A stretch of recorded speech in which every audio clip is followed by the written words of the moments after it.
ಜಡೇಜಾಗೆ CSK ನಂಬಿಕೆ ದ್ರೋಹ. Chennai Super Kings ಮತ್ತು ರಾಜಸ್ಥಾನ್ ರಾಯಲ್ಸ್ ಫ್ರಾಂಚೈಸಿಗಳ ಮೆಗಾ ಡೀಲ್ ಬಹುತೇಕ ಫಿಕ್ಸ್ ಆದಂತೆ ಕಾಣ್ತಾ ಇದೆ. ಸಂಜು ಸ್ಯಾಮ್ಸನ್ಗಾಗಿ ಪಟ್ಟು ಹಿಡಿದಿದ್ದ ಸಿಎಸ್ಕೆ ಕೊನೆಗೆ ಅಂದುಕೊಂಡಿದ್ದನ್ನ ಸಾಧಿಸಿದೆ. ಮತ್ತೊಂದೆಡೆ ರಾಜಸ್ಥಾನ್ ಫ್ರಾಂಚೈಸಿ ಅಸಮಾಧಾನಿತ ಸಂಜು ಸ್ಯಾಮ್ಸನ್ ನ ಟ್ರೇಡ್ ಮಾಡಿ ಇಬ್ಬರು ಮಸ್ತ್ ಆಲ್ರೌಂಡರ್ ಗಳನ್ನ ತನ್ನ ತೆಕ್ಕೆಗೆ ಪಡೆದುಕೊಂಡಿದೆ. ಇಲ್ಲಿ ಪ್ರಶ್ನೆ ಎದುರಾಗಿರೋದು ಆಟಗಾರರ ಟ್ರೇಡಿಂಗ್ ಅಲ್ಲ. 13 ವರ್ಷಗಳ ಕಾಲ ಚೆನ್ನೈ ಸೂಪರ್ ಕಿಂಗ್ಸ್ ತಂಡದಲ್ಲಿ ಆಡಿದ ಆಲ್ರೌಂಡರ್ ರವೀಂದ್ರ ಜಡೇಜಾಗೆ ಇದೀಗ ಫ್ರಾಂಚೈಸಿ ಬದಲಿಸುವ ಕಾಲ ಬಂದಿದೆ. ರವೀಂದ್ರ ಜಡೇಜಾ ಚೆನ್ನೈ ಸೂಪರ್ ಕಿಂಗ್ಸ್ ತಂಡದ 3D ಪ್ಲೇಯರ್ ಆಗಿದ್ರು. ಬ್ಯಾಟಿಂಗ್, ಬೌಲಿಂಗ್, ಫೀಲ್ಡಿಂಗ್ ನಲ್ಲಿ ಜಡ್ಡೂರನ್ನ ಮೀರಿಸೋ ಆಟಗಾರನೇ ಇರಲಿಲ್ಲ. ದಶಕಕ್ಕಿಂತ ಹೆಚ್ಚು ಕಾಲ ಸಿಎಸ್ಕೆ ತಂಡಕ್ಕೆ ಜಡೇಜಾ ನಿಸ್ವಾರ್ಥ ಸೇವೆ ಸಲ್ಲಿಸಿದ್ರು.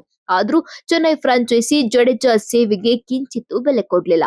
ಕೇವಲ ಬಿಸ್ನೆಸ್ಗಾಗಿ ಫ್ರಾಂಚೈಸಿ ನಡೆಸುತ್ತಿರುವ ಸಿಎಸ್ಕೆ ಲಾಯಲ್ ಆಟಗಾರನನ್ನ ಕಳೆದುಕೊಂಡಿದೆ.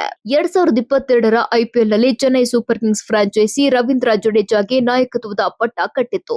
ಪಟ್ಟ ಜಾಸ್ತಿ ದಿನಗಳ ಕಾಲ ಇರಲಿಲ್ಲ. ಸೀಸನ್ ಮಧ್ಯದಲ್ಲೇ ಸಿಎಸ್ಕೆ ಫ್ರಾಂಚೈಸಿ ಜಡೇಜಾರನ್ನ ನಾಯಕತ್ವದಿಂದ ಕೆಳಗಿಳಿಸಿತ್ತು.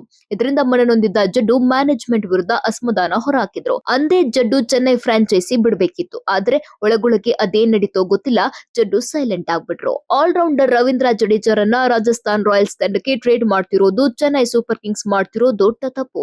ಯಾಕಂದ್ರೆ ಜಡೇಜಾರಂತಹ ಆಲ್ರೌಂಡರ್ ನನ್ನ ಹುಡುಕಿದ್ರು ಸಿಗೋದಿಲ್ಲ. ಆದ್ರೆ ಸಿಎಸ್ಕೆ ಮಾಲೀಕರಿಗೆ ಜಡೇಜಾ ಸಾಮರ್ಥ್ಯ ಗೊತ್ತಿದ್ರು ಗೊತ್ತಿಲ್ಲದಂತೆ ನಟಿಸ್ತಾ ಇದ್ದಾರೆ.